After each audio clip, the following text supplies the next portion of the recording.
not sure if it's to call this a public service announcement or whatever anybody may consider this video to be, but to me, it's a plea for help. It's a cry for help. You understand? Because I'm fighting for my right as a father in the state of New York.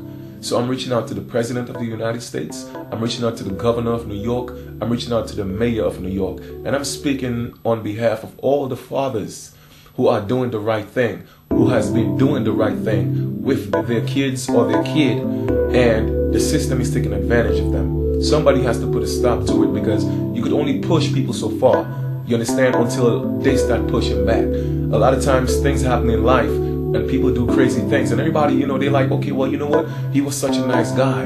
All of a sudden, why did that happen? Well, you know what, people always leave clues, and people always cry for help, but nobody seemed to pay attention. So this is my cry for help, you understand, before I start doing things I'm not supposed to do. All right, now I've been a constant figure in my son's life since my son was a baby. Even before he was born, I've always been supportive. I've never missed a birthday, never missed school meetings. I've had him in private school since he was 1.5, paying over $400 every single month, non-stop. And he went to summer school. I paid for summer school. Every single thing I paid for. If he had to go on an apple picking trip, I had to pay for that. If he had to get a haircut, I had to pay for that. If he had to get a t-shirt that cost $2, I had to pay for that. I have done my share as a father, and I'm still doing it. Okay, my son turned 10, and I'm like telling his mother, I think it's time that he could go to public school. He has had a good foundation, 10 years of private schooling, you know, put him in public school. Plus, I need a break. The economy is bad. I can't afford that $400 a month anymore. Now, just because you don't like me, it's okay you don't like me. Just let me be your father. You understand what I'm saying? But because you want to be vindictive, okay, and you don't appreciate anything in life or anything anyone has done for you, period, you're not a grateful person, you want to take me to court for child support. And the system is so messed up where when I went to court, the judge didn't ask me for any documents. She didn't ask me any questions, but all of a sudden she wants to know what my son's mother's expenses are, and I have to pay half of utilities. Why do I have to give this woman $700 a month for her lifestyle? You understand what I'm saying? Just because she got up one day after 10 years, well, my son is 11 now, but after 11 years, and just because I didn't want to do what you want me to do, all of a sudden I'm a bad father. You understand what I'm saying? And the system is allowing these women to do such things, and I don't think it's right. Now, this is not a battle about father against mother or man against woman. This is not what it's about. To me, it's about understanding that I just want to be a father to my child, and stop. And the system needs to stop allowing certain women, I can't say all women because all women don't do that, but certain women to take advantage of the system. Okay, my son's, let me just give you a quick scenario or a quick synopsis of how the system is so messed up. My son's mother called, when I had him in private school, she called the school and told the school that, you know, mind you, she knew I was going away that Friday. I was going away for the weekend. Okay, I was going on a business trip. She called the school that Friday and told the school that she's not coming to pick up my son. Do what I have to do. Tell his father, come get him. Now, it wasn't my turn to pick him up from school. You understand what I'm saying? So why would you call the school and tell the school you're not going to come pick up your son? You don't care what they do. Now, by right, the school is supposed to call the precinct. But because I had a good relationship with the teachers, they decided to call me. I'm out of state, a flight away, and I'm getting a call like that, you know, in my hotel room. So I had to call my son's best friend moms to pick him up. I'm just really tired that whenever she has a situation, you know, my son is the one paying for it. You understand what I'm saying? A numerous amount of occasions, she told, oh, I don't want your son, I don't want your son, come get him. I come get him, I say, you know what, it's not a problem, he could stay with me. Let him stay with me. You know, you go to school, get an education, you know, get a better job. How many fathers you know are willing to do those things? You understand? And I do it only because I love my son. I see too many kids out there without a father figure. And I've made a promise to my son since he was a baby. And I promised him that, you know what, regardless of any situation, regardless of what his mother put me through, I'm always going to be in his life. And I'm going to stick to that promise. But then, again, how much can I take? I'm fighting against a system that's trying to put me down. And you know what I realize? It's like all the fathers who are doing the right thing, we seem to be going through this, war with the system, and we seem to be fighting a losing battle. But I've seen fathers who are not doing anything, and they're not going through that at all. So I've come to a conclusion that the system, I don't know if it's the country, but the system that I know of, the New York City system, it's a ploy, it's a plot that they have to keep fathers away, especially black fathers, away from their kids. They want our kids to grow up without a father figure. So they turn in the mothers against the fathers, and who is paying for it? The kids are paying for it. Now, mind you, I know there are guys who are not doing the right thing. I know there are guys who are not being fathers to their kids. And you know what? That's not right. As a matter of fact, I know a few guys who are not being father to their kids. And 4 of my friends that I know personally, they weren't in their kids' life. And I cut them off because of that. Because you know what?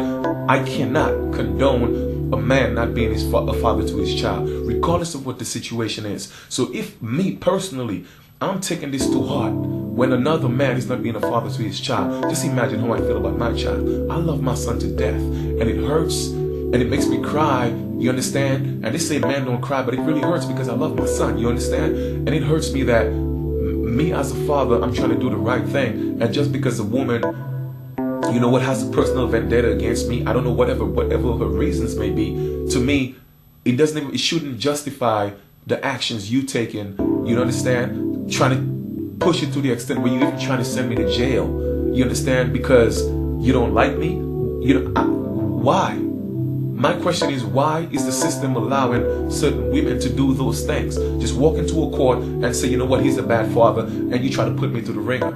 You understand? I really don't understand that. But back to the story, like I was saying, okay? She calls my son's school and tell him, I'm not gonna pick up my son. I'm not gonna pick up my son. Call the father, do what you want to do. So the school called me. Like I said, I had his best friend mom's pick him up. So I got to a point where I was really tired of this. So I went to court, filed for custody for my child. They gave me temporary custody of my son. So I had him for 5 months. In 5 months, the 5 months came and went, and we had to go back to court. Now I had all my documents in place. So I figured, you know what? I have my documents. There's no reason for me to get a lawyer. So I represented myself. Okay? So I went to court. Mind you, the child care services came to my house to see my living conditions. They went to her house to see her living conditions. Now I'm just assuming that the child care services wrote the report in my favor.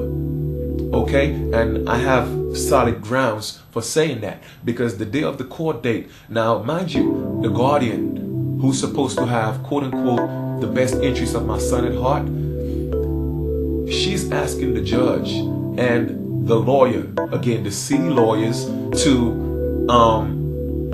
omit the report that the child care services gave. Why do you want to do that? Because it's in my favor, you understand? And then I had to sit there and hear how, I was a bad father. They said that, I beat my son so bad where he can't sit down when he go to school, and my son's mother is sitting there telling them that, oh, she's fearful for her son's life when if his father abused him and all that. And I have to sit in court and listen to that bullshit, you understand, with people who's supposed to have my son's best interests at heart. And the judge is sitting there and granting them that permission or that wish to omit the child care services report. You understand? That's one thing. Now, I just sat there and listened to how much of a bad father I was, abusive father I was. So the judge is asking, and not even 30 seconds later, well, when can Mr. Austri see his son? So my son's mother turns around and says, well, Your Honor, he could keep his son 4 days out of the week or 5 days out of the week, and I'll keep him on the weekends because I know he work on the weekends. So the judge is turning around to me now. She has the audacity to turn and look at me and say, Mr. Austri is not good for you. I say, Your Honor, with all due respect, and I don't mean to be disrespectful, but you seem to be an intelligent lady, and that's a true story. I just sat here and I was just bashed and abused, and you just heard of how much of a bad and abusive father I was. She's scared for my son's life when he's with me. Why would you turn around and give an abusive father his son for 5 days out of the week? Oh, she got mad. I shouldn't have said that. Well, you know what, Mr. Austri, I'm going to write on the report that I gave you time to see your son and you refused. And she said to the mother, well, you know what, if he gives you any problem, come back and tell me and I'll have that on record. Why? You understand what I'm saying? Why, as a man, I'm doing the right thing. I've been doing the right thing. Why am I being subjected to that type of system? And they trying to put me through the system. You understand what I'm saying? So that was that. Come to find out a few months later now, I'm pissed off, I'm mad, but a few months later now, that same judge got pulled out of the Brooklyn court. Okay, they fired her because of dirty judgments that she's been passing.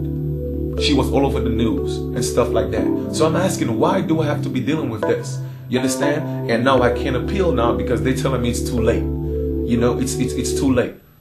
So now she has me in court trying to take me to child support. Now if I can't pay, I have to go to jail. But I just have one thing to say. I've always been teaching my child that never take advantage. Never have anyone take advantage of you. So I'm not going to allow anybody to take advantage of me. And you know, it's really sad that one day I picked up my son from school and he said, Daddy, you know what? Some of the things mommy do is not right. And it made me cry because my son saw me cry. Not for the first time because, you know what? It's an emotional thing for me. You understand? And I had to defend his mother. Even though she spent every single day talking bad about me to my son. Not one day in the 11 years have I ever talked bad about his mother towards him. So I turned around and I said, Lex, that's his name. I said, Lex, you know what? It's okay because sometimes adults do things that they're not supposed to. Maybe your mommy was having a bad day, and sometimes we adults do things that we're not supposed to. But all I just want you to always remember, I never want you to disrespect your mother. Never disrespect your mother because she's your mother. But understand that some things are good and some things are bad. And you just have to understand that you're not supposed to do the bad things or say some of the bad things you hear adults say. You understand? And now I could have easily used that to attack her and turn my son against her. But I'm not going to do that. Why? Because regardless of what the adults do, the children are the victim. And people need to understand that. Regardless of what you and the child father are going through, do not use the child as a pawn because they're the ones that's being affected. You understand what I'm saying? They are the ones being affected. Who's going to teach? What if I'm not in my son's life? Who's going to teach him that he's not supposed to disrespect women? Who's going to teach him that he's not supposed to walk around in the streets with his pants underneath his ass like a little punk? You understand what I'm saying? Who's going to teach him how is he supposed to deal with situations when he come across the biggest gang in America, and that's the police? I have my reasons for saying that. You understand? They're the biggest gangs in America. So how am I going to teach my son how to deal with the biggest gang in America? You understand? My brother and I have friends who are policemen, and they do a fine job. God bless their souls. But a lot of these police officers, they're dirty. You understand? And I have my personal testaments for saying that. But that's besides the point. That's a whole different story. My thing is, I choose and I reserve the right to be in my son's life, to be a constant figure in his life. I don't want my son to look outside his doors to find other role models. I am his role model. His daddy is supposed to be his first role model. You understand what I'm saying? And I know people always say there's nothing like a mother's love. Let me tell you something. There is nothing like a father's love. Because I would never use my son as a pawn. I would never use my son against his mother. So you tell me where the true love is. You understand? I love my son to death. I taught my son how to pray. I teach him manners. When my son was 2, I gave him a book on gratitude so he could read that. When my son was 5, I gave him a book to read called The Secret because I wanted to teach my son different things. I take my son to Broadway plays because I want to expose him to different things. My thing is this: why am I a dad trying so hard to be in my son's life and I have to fight against a system? Well, it's bad enough I have to fight against the mother, but then I have to fight against a system that's allowing her to do that. But I have one more thing to say. Mr. President or whoever could help with this situation, do something about it. Because I'll tell you one thing America has taught me is that when people push us, we push back. You understand? And I don't want to take it to that point where I have to push back. So somebody, anybody, hear my plea, hear my cry, and do something about it. Tell me what to do.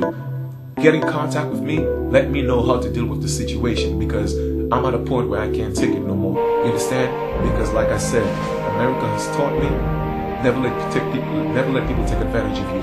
When you push us, when you fight us, we're going to fight you back. And I have one more thing to say, Mr. President.